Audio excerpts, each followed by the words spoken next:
2 million years ago, the world was raw, untamed, and ruled by nature's harsh laws, where survival was never guaranteed and every sunrise brought new danger.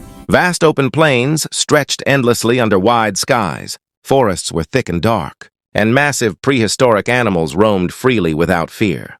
Among them lived early humans, fragile compared to the beasts around them, yet gifted with intelligence and cooperation. In one such small tribe near a winding river lived a young girl named Ara, whose life was shaped by the rhythms of nature and the lessons of her parents.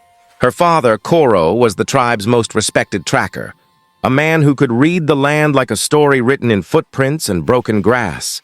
And he often took Ara with him, teaching her how to observe quietly, how to be patient, and how to understand animals rather than fear them. Ara admired him deeply and believed his wisdom made him stronger than any creature alive.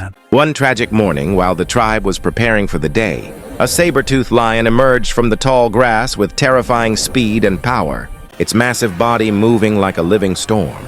The tribe tried to defend themselves, shouting and throwing spears, but the beast was faster and stronger. In the chaos, Koro was struck down while protecting others, and the lion vanished as suddenly as it had appeared, leaving behind silence, shock, and unbearable loss. Ara watched her father's lifeless body and felt something inside her change forever. The tribe mourned and feared the lion, deciding to avoid the area and accept the loss as nature's cruel will. But Ara could not accept that answer.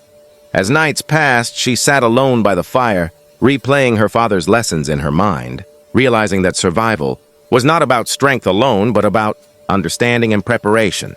Instead of crying endlessly or rushing toward danger, she chose a harder path, learning.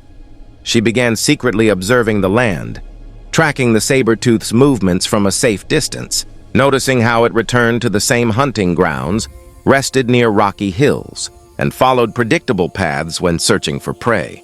She practiced throwing spears until her hands blistered, sharpened stone tools carefully, and studied the behavior of animals with quiet determination.